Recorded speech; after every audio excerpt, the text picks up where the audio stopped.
Lookism chapter 548, एक ऐसा chapter जिसने सारी उम्मीदों को तोड़ दिया। हम ये पहले से ही जानते थे अलाइड और बुसान कीते किम और गो किम के सामने टिक नहीं पाएंगे। कहाँ हम सब ये सोच रहे थे एक तरफ जिनरिंग और कीते किम लड़ेगा, दूसरी ओर अलाइड और गो लड़ेगा। पीटी से बोला ऐसे कैसे चलेगा। और Yalla!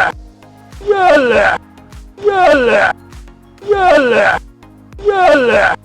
Yalla! हमें लगा ये सब थोड़ा तो टिकेंगे, पर खैर जाने दो यार। हम सभी बार बार इस हैवान को सिर्फ एक ही चीज करते देखे हैं, फिर भी मेरे दिमाग में ये नहीं आया जो इसने जिनरिंग के साथ किया। तो क्या जिनरिंग निपट गया? ये तो मैं नहीं जानता, अगले चैप्टर में पता चलेगा। सबको लगता है गो या यूआई डैनियल जिनरिंग को बचाएगा। नहीं, गो नहीं बचाएगा। और रहा बात यूआई डैनियल बचाएगा, तो अगली बारी डैनियल की है। डैनियल को यूआई में खुद को बचाने के लिए आना होगा, जो शायद होगा लेकिन अगले चैप्टर के एंड में या फिर उसके अगले चैप्टर में। पिछले कुछ चैप्टर से बार बार पीटीजे मास्टरी के ऊपर वजन दे रहा है, तो क्या ये सारी चीजें एक हिंट है कि अगले चैप्टर में हम लोग को यूआई डैनियल मास्टरी में एंटर करते दिख सकता है? एक समय के लिए हम ये भी मान ले कि डैनियल मास्टरी को अचीव कर लेगा। डैनियल का मास्टरी अचीव करना काफी ज्यादा जरूरी है और ये बहुत बढ़िया होगा कि वो मास्टरी को अचीव कर लेगा, लेकिन इससे कोई बदलाव आएगा? Mastery is not enough for Kingslayer, चाहे वो जनरिंग को बचाने के लिए आए या खुद को बचाने के लिए आए। अगर यूआई डैनियल नहीं आएगा तो क्या पता अगला कुल्हाड़ी डैनियल पर ही चल जाए। अगर यूआई डैनियल नहीं आया तो अलाइड और बुसान दोनों की लंका लग जाएगी, और मेरे ख्याल से यूआई डैनियल के आने से भी कोई ज्यादा फर्क नहीं पड़ेगा। नो डाउट यूआई डैनियल एक जिंदा मौत है, बहुत बड़ा राक्षस है, लेकिन मैं गारंटी के साथ कह सकता हूँ यूआई डैनियल कभी भी कीते किम और गो किम को एक साथ नहीं हरा सकता। वो बात अलग है जब यूआई डैनियल से गो और कीते बारी बारी लड़ेंगे, लेकिन यूआई डैनियल के साथ जब भी कोई खड़ा होता है ना, तो उसका अकेले लड़ने का हिम्मत टूट जाता है।